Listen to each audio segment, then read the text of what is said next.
cardiac problem, two types.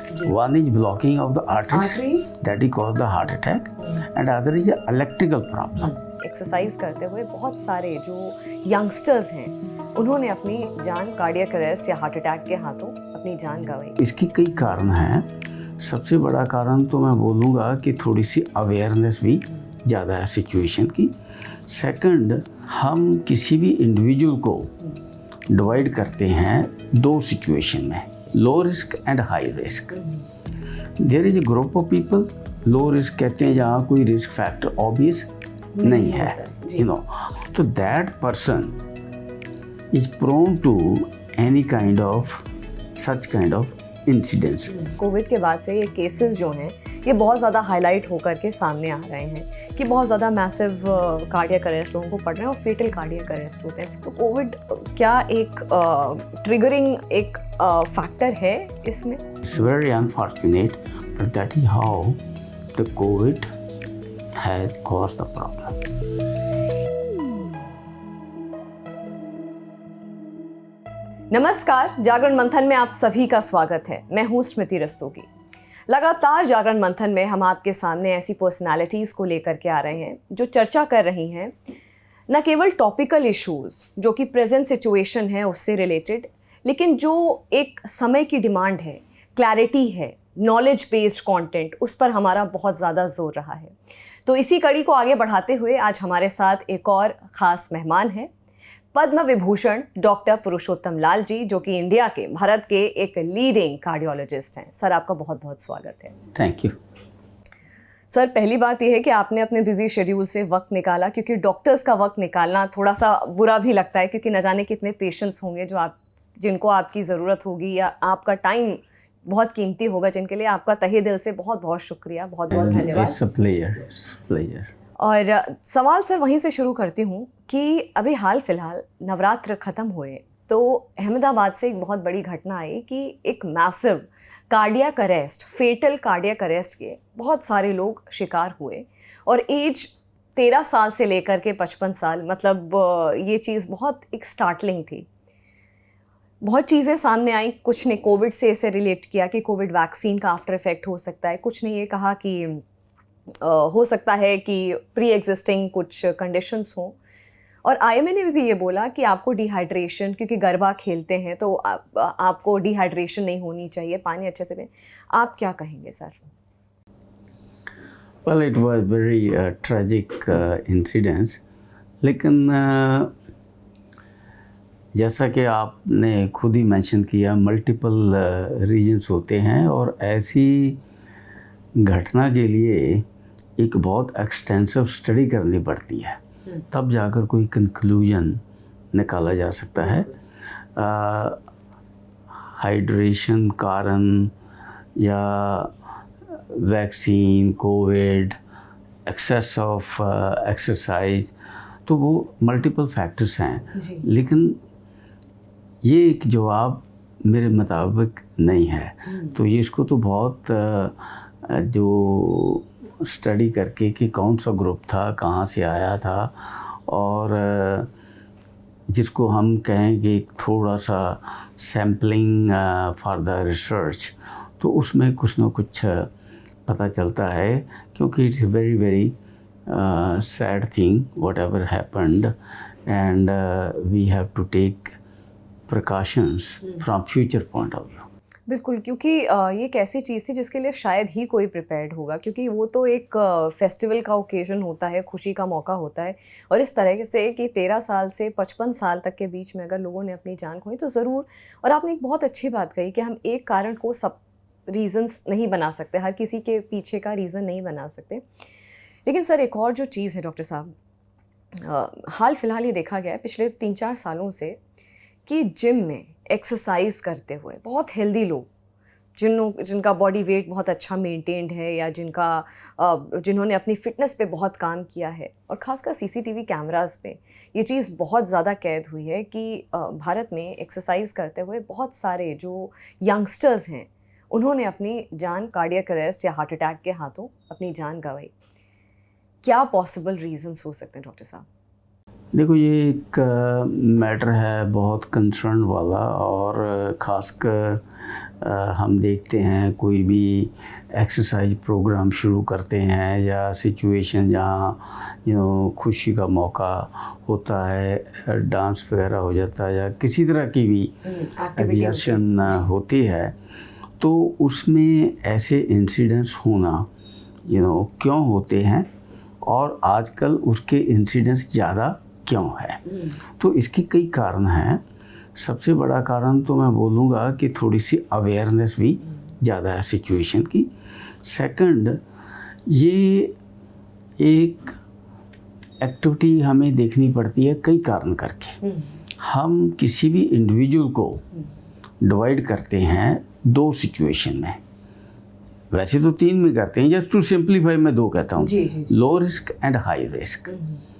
There is a group of people, low risk कहते हैं जहाँ कोई रिस्क फैक्टर ऑब्वियस नहीं है। अब रिस्क फैक्टर कौन से हैं? तो risk factor diabetes, high blood pressure, smoking, family history and general stress, pollution, many factors, but once there are multiple risk factors, so that person is prone to any kind of such kind of incidents. अब low risk मतलब ये incidents उनमें risk factor नहीं होते, obviously नहीं होते। तो high risk में कई बार 3 होते हैं, जैसे I have young person 26 year old, sugar भी है उनको, स्मोक भी करते हैं और उसके साथ वेरी स्ट्रॉन्ग फैमिली हिस्ट्री। अब स्ट्रॉन्ग फैमिली हिस्ट्री किसको कहते हैं?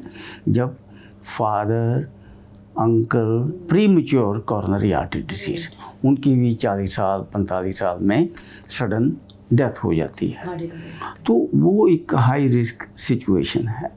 तो हम सभी को ये कहते हैं कि एक जनरल चेकअप अगर हो जाए before you start any exercise programme, वो बहुत ज़्यादा इम्पोर्टेंट है। बहुत अच्छी बात। तो उसके बेस पर अब फिर सवाल पैदा होता कि सभी लोग तो नहीं ना जनरल चेकअप करवा सकते, तो ऐसा नहीं है, तो फिर उनको सेल्फ चेकअप करना होगा। अच्छा, सेल्फ चेकअप में वो क्या करेंगे? क्या वो स्मोक करते हैं? उनको नंबरिंग करनी पड़ेगी। स्मोक करते हैं? नहीं। ब्लड प्रेशर है? नहीं। शुगर है? नहीं। फैमिली हिस्ट्री है?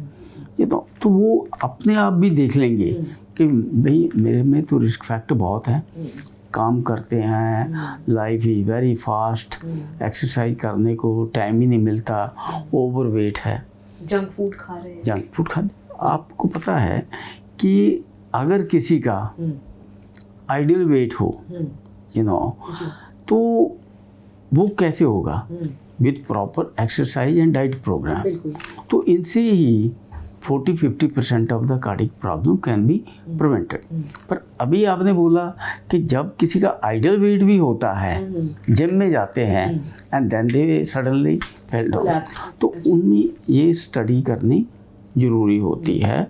हमारे कई पेशेंट जो जनरल चेकअप के लिए आते हैं, उनको हम कहते हैं चेकअप करवा लो, और वही पेशेंट ट्रेडमिल में जाते हैं, खासकर जब वो वेकेशन में जाते हैं, and unfortunately they get the attack.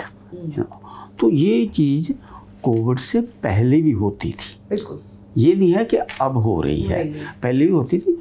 अब हम unfortunately for whatever the reason we are seeing more cases. तो कहीं ना कहीं जो आप मुझे पूछने वाले हैं कोविड का रोल है, वो हम डिस्कस करेंगे। बिल्कुल। अच्छा डॉक्टर साहब, कोविड का रोल डिस्कस करने से पहले मैं ये भी समझना चाहूँगी कि ये जो फिटनेस प्रोग्राम्स होते हैं, जैसे उसमें स्टेरॉइड्स हो गया या वे प्रोटीन हो गया, क्या इनका भी रोल होता है कार्डियक अरेस्ट या इस तरीके से हार्ट अटैक ट्रिगर करने में? देखो, इनका रोल सर्टनली होता होगा, क्योंकि exercise as such, strenuous exercise, उससे क्या एक्टिविटी होती है हार्ट में? There is a secretion of particular hormones or chemicals that is called as catecholamines, adrenaline, noradrenaline. What is the role of catecholamine? Catecholamines, they cause the spasm of the arteries. You know, it's like a stress. They put the stress inside the arteries. That is when somebody is smoker and उनकी artery अंदर से week होती है, जो smokers इधर due to hardening होती है या हम कहते हैं दरार बनी होती है, यू नो. तो ऐसी केसेस में ये exercise makes the rupture easy of that particular plaque. जब रप्चर होता है तो वो एक ब्लड क्लॉट बन जाता है, आर्टरी बंद हो गई, मेन आर्टरी बंद होगी, person is fell down on the ground and as you have yourself said, hardly कोई टाइम ही नहीं बचता, you know, unless there are, you know, हम कहें कि defibrillator and all that are right there even in the gym, you know, जो कि हम रिकमेंड कर रहे हैं, तो तब जाकर कोई थोड़ा सा बचाव के कारण होते हैं. अच्छा, और डॉक्टर साहब जैसे आप कोविड की बात भी कर रहे थे, तो ये जो कोविड के बाद से, क्योंकि अक्सर इसको लिंक किया जाता है कि कोविड के बाद से ये केसेस जो हैं ये बहुत ज़्यादा हाईलाइट होकर के सामने आ रहे हैं कि बहुत ज़्यादा मैसिव कार्डियक अरेस्ट लोगों को पड़ रहे हैं और फेटल कार्डियक अरेस्ट होते हैं, फेटल हार्ट अटैक्स होते हैं, बचाने तक का टाइम नहीं होता है. तो कोविड क्या एक ट्रिगरिंग एक फैक्टर है इसमें? देखो, मैं इसके बारे में बोलूँगा कि there are conflicting views, but I will go with my personal experience. We also see large number of patient do the procedures. So COVID has definitely played a major role. There is no doubt about it. And any patient comes to me with the attack, I always ask, you know, about the history of the COVID. Now, how and why?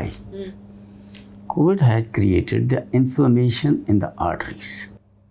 Covid ने inflammation create कर दिया है arteries में, जिसकी वजह से एक concern तो जो इन्फ्लेमेशन होती है artery, smoking and all those factors, we are talking about the same thing, and COVID does the same inflammation, and उसके कारण the person becomes more prone to different kind of cardiac symptoms, जिसमें palpitation है, जिसको हम cardiac arrhythmia कहते हैं. Cardiac problem, two types. One is blocking of the arteries, that is cause the heart attack, and other is a electrical problem, you know, and the COVID has affected the electrical system also, where suddenly a person can get very rapid heart rate, जिसको हम ventricular tachycardia कहते हैं, you know, and there may not be any block, you know.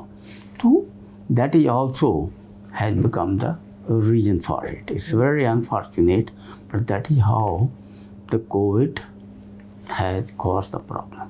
Sir, ये जो doctor साहब ये जो palpitations हैं, ये भी क्या फेटल हो सकते हैं? Palpitation as such is a not very major thing to concern about. लेकिन very fast heartbeat, particularly happening during exertion, stress, yes, you know, it is one of the reason of having the sudden cardiac death, because there are other conditions of the heart, what we call hypertrophic cardiomyopathy. So some people are in some families, the wall of the heart is very thick, you know, and those are the patient or the individuals, they are more prone to having severe cardiac arrhythmia. Sir, जैसे अभी हाल फिलहाल doctor साहब एक मेरी junior थी, वो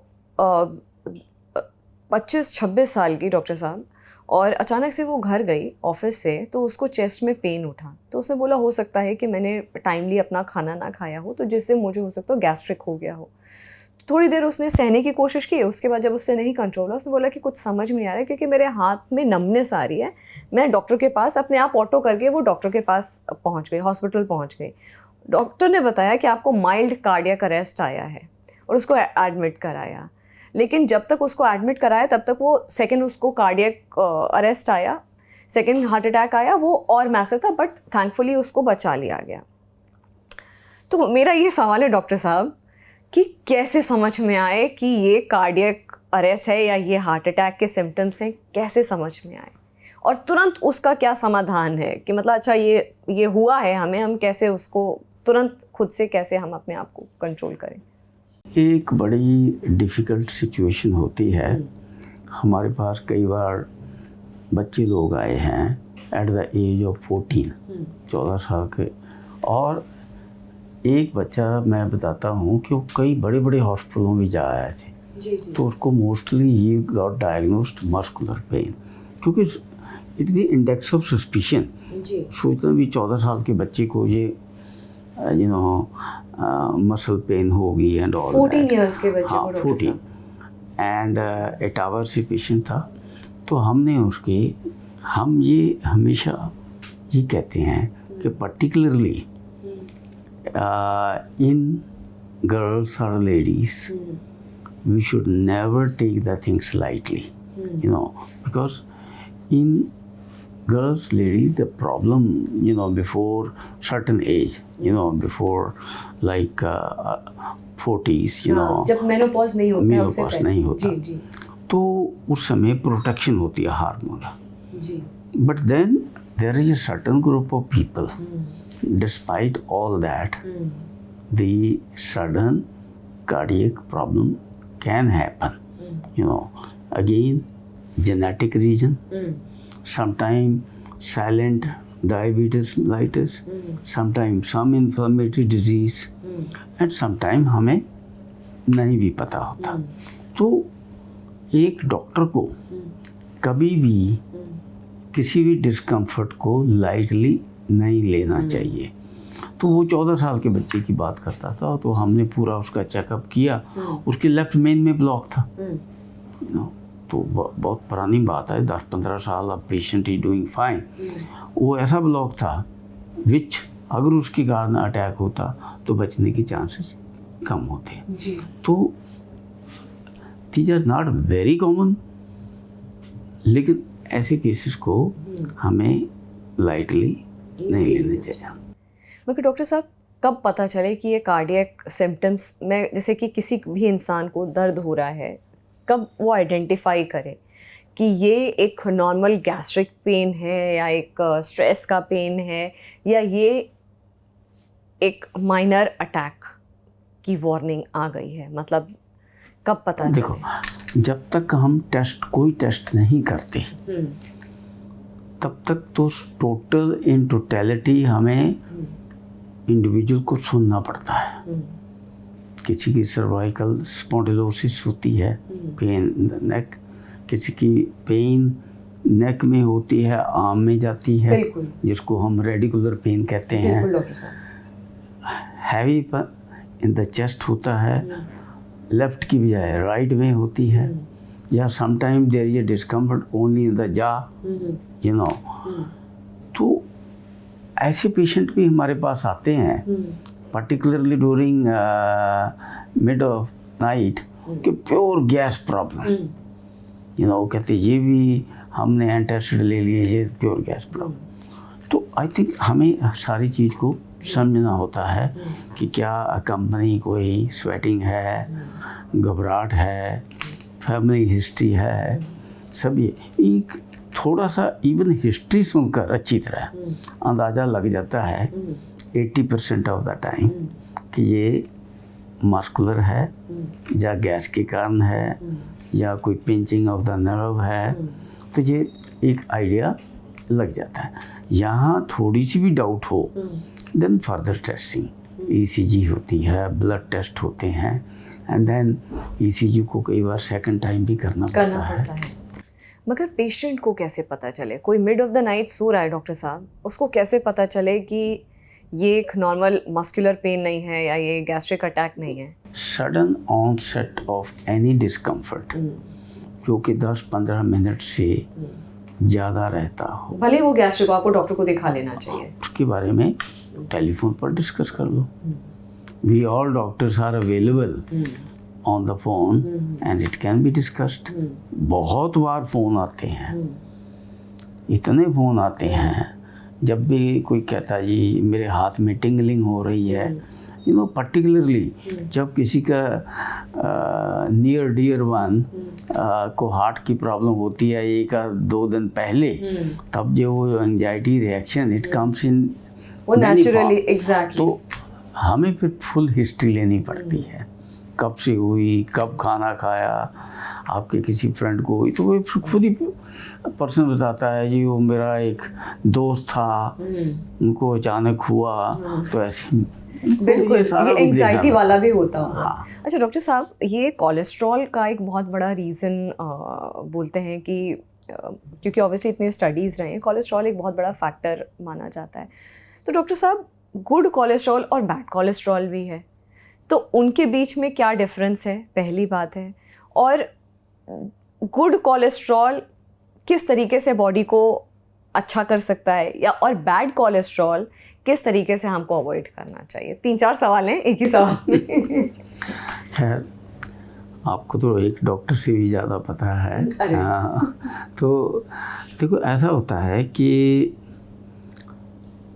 again जैसा मैं हमेशा कहता हूँ कि जो लिपिड प्रोफाइल है इसको भी इन टोटलिटी ही लेते हैं हम। कई लोगों का बैड कोलेस्ट्रॉल इतना हाई होता है से 172, जबकि हम चाहते हैं कि 100 के ऊपर ना हो जी। ठीक है। फिर हम उनकी फैमिली हिस्ट्री देखते हैं, फिर वो कहते हैं हम तो बड़ी डाइटिंग करते हैं, भागते हैं, तो that is called as familial hyperlipidemia. कई फैमिलीज में वो रन करता है, तो वहाँ डाइट वगैरह काम नहीं करती।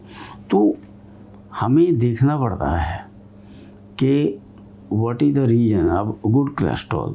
Apparently good cholesterol it work against hardening of the artery, mean it softens the artery. अब ठीक है, अब good cholesterol and bad cholesterol की रेशो देखी जाती है। Sometime bad cholesterol is high as well as good is also high. तो doctor concern can make out.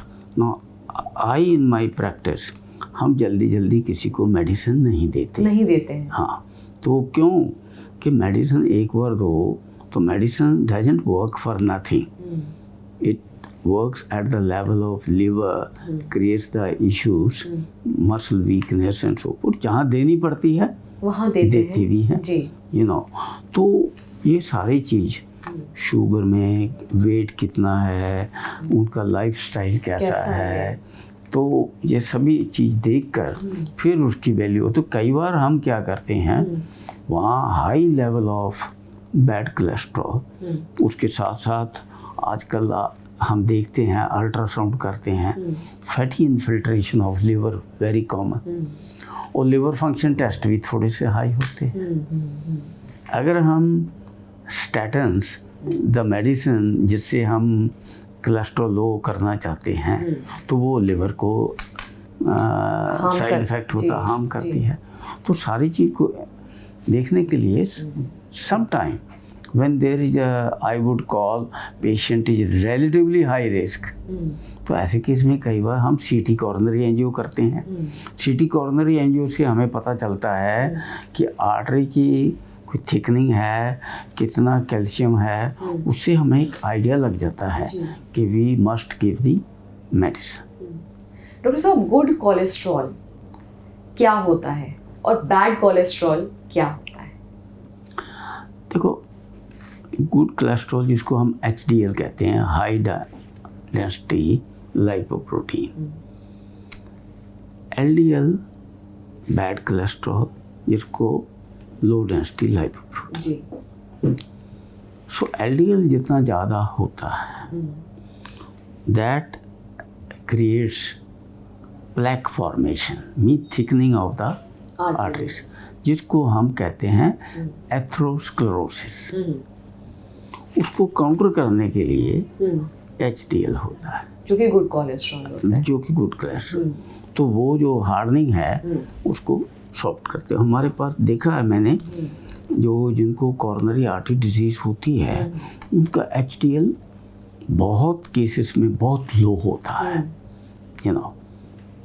28, 30, जबकि हम चाहते हैं कि एटलीस्ट 40 के ऊपर होना चाहिए। 40 के ऊपर होना चाहिए। अच्छा डॉक्टर साहब, कौन से ऐसे फूड्स हैं जो गुड कोलेस्ट्रॉल या बैड कोलेस्ट्रॉल, ऐसे कौन कौन से फूड आइटम्स हैं जो इनको प्रमोट करते हैं, गुड कोलेस्ट्रॉल को और बैड कोलेस्ट्रॉल को? देखो, मैं हमेशा स्मृति जी ये कहता हूँ कि if you are doing good walking, and maintaining ideal weight, the person can eat many things. ये रोल ऑफ डाइट आता है जब the person is having sedentary lifestyle और मेडिसिन्स ले रहे हैं, कोलेस्ट्रॉल हाई रहता है, तब हमें देखना पड़ता है। लेकिन जनरली हम क्या देखते हैं कि जो सैचुरेटेड फैट्स होती हैं, सैचुरेटेड फैट जो भी टेस्टी चीज़ है, जैसे बाहर की जो टिक्की हो गए, फ्रेंच फ्राइज हो गई जी, फ्रेंच फ्राइज, तो ये सैचुरेटेड फैट्स में बेकरी जितनी भी होती है सारा सैचुरेटेड तो फैट्स इससे, और अनसैचुरेटेड जो है इससे HDL बढ़ता है। सोयाबीन ऑयल, सोयाबीन की सब्जी बनाते हैं, तो इन चीज़ों से जो गुड कोलेस्ट्रॉल, बट बेसिकली मैंने देखा है कि आज तक कोई ऐसी मेडिसिन नहीं है कि जिससे गुड कोलेस्ट्रॉल बढ़े, बट रिलेटिव इंक्रीज होता है। और हमारे जितने भी केसेस है जो लॉन्ग वॉक है उससे गुड कोलेस्ट्रॉल इम्प्रूव जरूर होता है। जी जी। डॉक्टर साहब, ऐसे कौन से सुपर फूड्स आप सजेस्ट करेंगे जो कि अपने हार्ट को हेल्दी रख सकता है? मैं तो हमेशा यही कहता हूँ अपने पेशेंट को भी, आप तो थोड़ा सा घी भी ले सकते हैं, बट ये strict diet system I never liked, उसका कारण क्या है कि सबसे इम्पोर्टेंट है कि हमने देखना है कि मेरा पेशेंट एक्सरसाइज कितनी कर सकता है जी। क्या उनका हार्ट वीक है, पानी कितना पी सकते हैं, वॉक कितना कर सकते हैं, वो मैंने पहले देखना है। और general healthy person can walk 5 kilometre, 6 kilometre, 8 kilometre, तो वॉकिंग होती है तो वो यू बर्न द कैलोरीज। आपने सुना होगा गांव में आगे कहते थे जी, पुराने ज़माने में लोग घी पीते थे जी, तो उसका दूध में भी घी डाल करके लेते थे डॉक्टर साहब।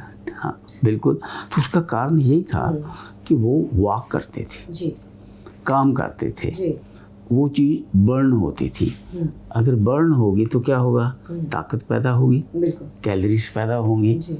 That's the whole thing. अच्छा डॉक्टर साहब, खाना किस तेल में पकाना चाहिए, आप क्या सजेस्ट करेंगे? सरसों का तेल, सोयाबीन तेल, सनफ्लावर ऑयल भी आता है, मूंगफली का तेल, नारियल का तेल, देसी घी?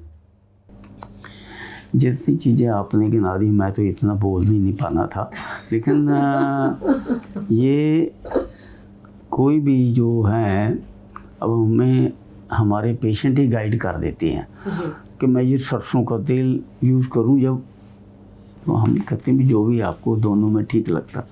लेकिन बेसिक चीज़ क्या है, बेसिक चीज़ वही अगेन कि पर्सन जो आपके सामने बैठा है, जो पूछ रहा है क्या वो कितना मोटा है, अब आप अपनी बात कर लो, आपको तो नहीं मैं एडवाइस करूँगा भी कम खाओ। वो दूसरी बात है कि आजकल यंग गर्ल्स बिना बात के इंटरमिटेंट फास्टिंग एंड वो जो भी दुनिया भर की डाइटिंग करते हैं, but otherwise there is no need to go into all these very strict dieting, nothing. मगर रिफाइंड ऑयल डॉक्टर साहब, जो रिफाइंड ऑयल होता है जिसमें से आज लोग पूड़ियाँ वगैरह निकालते हैं, रिफाइंड ऑयल जो मिलता है मार्केट में, पहले तो डालडा मिलता था, अब तो डालडा का इतना वो है नहीं, वो तो ऑब्वियसली बहुत खतरा था। रिफाइंड ऑयल के लिए क्या कहेंगे? रिफाइंड ऑयल जो भी पूरी बनाते हैं तो उसमें बनाते हैं तो चलती है डॉक्टर साहब। डॉक्टर साहब, एक और जो मेरे मन में सवाल आया वो ये आया कि बाई चांस जैसे मैं आपसे सीख करके गई कि ये सिम्टम्स हैं, इनको देखते ही अगर पेशेंट के अंदर ये देखते हैं तो आप सीधे डॉक्टर के पास या हॉस्पिटल लेकर के आइए। बाई चांस अगर कहीं पे कोई ऐसा अचानक से भीड़ भाड़ में भी अगर ऐसा देखा कि किसी को कार्डियक अरेस्ट आया है तो तुरंत हम क्या कर सकते हैं ऑन द स्पॉट ज़िंदगी बचाने के लिए? तो हम हमेशा कहते हैं कि डोंट बी पैनिकी, पैनिक नहीं होना चाहिए। कपड़े डाले हुए हैं उनको थोड़ा लूज कर दो, ठीक है। घर में एस्प्रिन है, सॉर्बिटेट है, वो दे दो। अगर नहीं है डॉक्टर साहब ये सब अगर नहीं है तो अब देखना है कि उनकी ब्रीदिंग वगैरह कैसी है। ब्रीदिंग अगर आ रही है तो जल्दी से जल्दी नियर बाई हॉस्पिटल लेकर के जाओ। अच्छा डॉक्टर साहब, पहले तो ये था कि एक एज हुआ करती थी, एक तबका होता था कि 55-50 साल के बाद कार्डियक अरेस्ट आते थे, लेकिन अब तो डॉक्टर साहब कोई एज ही नहीं रह गई है, ना लड़के मतलब जेंडर का तो कोई बात ही नहीं है, एज भी कोई नहीं रह गई है। तो क्या एक ख़राब लाइफस्टाइल के साथ साथ इस वक्त कितना कंसर्न है और क्या कुछ करना चाहिए माता पिता को भी कि बच्चे फूड चाहे ले लीजिए, चाहे कुछ कोई भी ऐसी चीज़ ले लीजिए कि जिससे अपने बच्चों को हम हार्ट को प्रोटेक्टेड रख सकें? देखो, ये जो कंसर्न है वेरी जेन्युइन, बट जो इसका ट्रीटमेंट है वो थ्योरेटिकल है। प्रैक्टिकल कितने पेरेंट्स अपने बच्चों को बंद कर पाएंगे टीवी देखने से, कितने को बंद कर पाएंगे कि आप एक्सरसाइज करो, फास्ट फूड मत खाओ। तो ये एक बहुत बड़ी प्रॉब्लम है। अवेयरनेस डॉक्टर साहब? हाँ, देखो ये तो समझाना ही पड़ेगा, प्यार से बच्चों को समझाना पड़ेगा।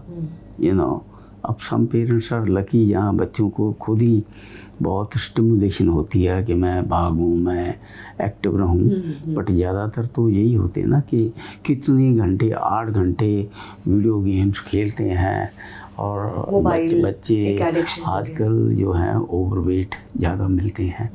तो प्रैक्टिकली बच्चे कम मानते हैं क्योंकि इतना टाइम पेरेंट्स के पास भी नहीं होता। हाँ, मुझे लगता है डॉक्टर साहब एक लाइफस्टाइल चेंज बहुत ज़रूरी है हर किसी के लिए, चाहे वो पेरेंट्स हों, बच्चे हों, यंगस्टर्स हों। एक जो लाइफस्टाइल शिफ्ट हुआ है बहुत तेज़ी से, कहीं ना कहीं वो लाइफस्टाइल वापस से चेंज होना या जो भी एग्जिस्टिंग कंडीशंस हैं उनके अकॉर्डिंग आप कैसे खुद की लाइफस्टाइल बेटर कर सकते हैं, वो आई थिंक कहीं ना कहीं एक हद तक इस प्रॉब्लम का समाधान है। लाइफस्टाइल चेंज होना बहुत ज़रूरी है। और जिसको हम कहते हैं मेडिटेशन, योगा, योगा में प्राणायाम, ब्रीदिंग एक्सरसाइज, ये सब बहुत फ़ायदेमंद हैं। पहले भी होती थी, आजकल फिर स्पेशल क्लासेस आने लगी, तो वो उनका तो फ़ायदा और ज़रूरी भी है, क्योंकि इतना प्रेशर होता है। आप देखो पेशेंट भी हमारे पास आते हैं, वो भी 4-4 बार घड़ी देख जाते हैं अपना, they are so much rush of life. तो there is a problem. And अगर सभी चीज़ को हम देखें तो सबसे जो इम्पोर्टेंट रिस्क फैक्टर्स है that is really the lifestyle, stressful lifestyle. Doctor साहब, अब आपसे आज मिलने का मुझे मौका मिला है और आप जब भारत के लीडिंग कार्डियोलॉजिस्ट की बात होती है तो आपका नाम सबसे ऊपर आता है और एक देश के गर्व की बात है कि आप पद्म विभूषण से सम्मानित हैं। डॉक्टर साहब, आखिरी सवाल यहीं पे ये मैं आपसे करना चाहूँ, यहीं से प्रोग्राम का एंड भी करना चाहूँगी। आपके करियर में कभी कोई एक ऐसा केस आया हो जो कि आपको लगा हो कि उस वक्त, चाहे तो पेशेंट तो वैसे भी भगवान मानता है, इक्वल टू गॉड, लेकिन आपको ऐसा लगा हो कि वाकई में जो मेरी मेहनत है वो कारगर रही हो? किसी को ऐसा आपने ज़िंदगी का तोहफा दिया हो? देखो, हम इतने केस करते हैं, इतना वॉल्यूम करते हैं, तो ये जो सिचुएशन है ये तो ऑलमोस्ट वंस ए वीक आ जाती है। वंस अ वीक आती है। हाँ, कि बट कभी ना कभी you come across a situation कि यंग पेशेंट आपके आगे है, आपको लगता है कि you will not be able to be successful everything, कोई आर्टरी आपको दिखाई नहीं दे रही, बट देन उस समय हम ये कहते हैं, खैर मैं कहता हूँ कि भाई हम तो इंस्ट्रूमेंट हैं ऊपर वाले के, और वो ऐसे काम करवाता है हार्ट के अंदर जाकर हमसे कि हमें भी बाद में आश्चर्य होता है कि यार कमाल है, ये आर्टरी कहाँ से आई, कैसे हमने खोल दी, and now the after 2-3 days patient is so good and going home.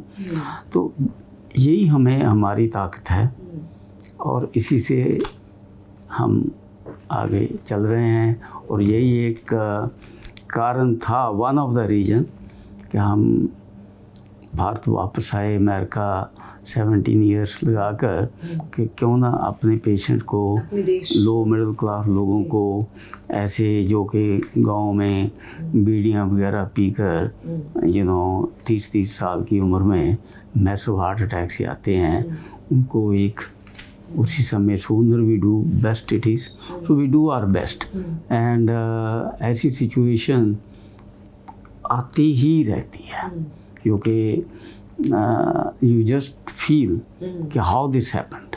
कोई ऐसा केस हो डॉक्टर साहब, क्योंकि बहुत अच्छा लगेगा, हमारे व्यूअर्स इतने ज़्यादा हैं और अच्छा लगता है डॉक्टर साहब जब पॉजिटिव स्टोरीज़ हम सामने लेकर के आते हैं। कोई ऐसा केस जिसमें होप छोड़ दी हो पेशेंट ने या उनके रिलेटिव्स ने या फैमिली ने? तो जैसा कि मैंने बोला कि ऐसे केसेस तो साल में 1-2 केस आते हैं कि जहाँ लगता है कि पेशेंट डिक्लेयर करने वाला है, no pulse, no BP, there is nothing, and massage चल रहा है कि कब से चल रहा है, आधे घंटे से चल रहा है, तो कैसा है चेस्ट का जी, रिब्स भी टूट गई मसाज करते करते। तो अब जिसको राखे साइयाँ मार सके ना कोई, वही कहावत आ जाती है, then God brings us and we just the patient ठीक होकर घर जाता है। सर लास्ट सवाल मेरा ये है कि क्योंकि बहुत सारे यंग डॉक्टर्स होंगे जो आपको फॉलो करते होंगे, आप जैसा बनना चाहते होंगे, आपके पास आते भी होंगे जिनको आपने ट्रेन किया होगा, तो एक कुछ डूज एंड डोंट्स होते हैं जो भी आप उनके साथ शेयर करते होंगे। जी, केसेस आएँ तो आपको ये करना है, या पेशेंट ऐसा हो तो ऐसा करना है, किस तरह, क्योंकि आप बहुत काम और कंपोज्ड व्यक्तित्व है, आपका पर्सोना है। आपके पास जब सामने केसेस आते हैं, एक इमरजेंसी केस की बात करूँगी और एक जब आपको ऑपरेशन परफॉर्म करना है, बाकी इक्विपमेंट्स और टूल्स आपके तैयारी हो तो एक अलग बात हो गई, मगर उस वक्त आप खुद से क्या बात करते हैं? वो जो 5 सेकंड 10 सेकंड होते हैं, वो एक क्या बात होती है खुद से, भगवान से क्या बात होती है? देखो, जो हम इलेक्टिव डिफ़िकल्ट केस करते हैं जी, तो वो तो सारी रात ही घूमते रहते हैं दिमाग में जी, कि उसको ऐसे करेंगे, नहाते हुए भी वो सारी आर्टरी घूमती रहती है। सो हमारे फील्ड में, as a matter of fact किसी भी फील्ड में, स्ट्रैटेजी इज़ वेरी इम्पॉर्टेंट कि उसको हम कैसे हैंडल करेंगे। दूसरा ये होता है कि बाहर हम कैसे भी हैं, लेकिन जब हम पेशेंट करते हैं तो हम शेर बन जाते हैं। जब आप ऑपरेशन करते हैं तो शेर बन जाते हैं। हाँ, तो उस समय हमें एक ऊपर वाला ऐसी ताकत देता है, ऑब्वियसली अंदर से तो उनका नाम लेते हैं, बोल कर भी लेते हैं, ऑटोमेटिकली भी होता है, लेकिन वो सारी चीज़ ऐसी ऑटोमेटिक जाती है कि प्रैक्टिकली बाहर सोचो तो मुश्किल है, लेकिन उस समय आपका गोल होता है कि मैंने पेशेंट को घर भेजना है। I am talking about the very very bad situations. Normal patient कोई प्रॉब्लम होती नहीं है, और इन एमरजेंसी आल्सो बाकी तो मैं तो कितनी बार कह चुका हूँ कि we are we do whatever God tells us, and I strongly believe in to that. तो हम तो नाम उनका लेते हैं क्योंकि अल्टीमेटली हमें पावर तो वही देता है, सुकून भी वही देता है और खुशी भी वही देता है। अब when we are not successful, उसके बाद वो तो पता ही है कि उस दिन तो खाना भी नहीं खाएंगे, सोएंगे भी नहीं, यू नो। तो घर वाले भी कहते हैं भी अब तो 2-3 दिन खराब, तो होता है, you no, it depend upon the person.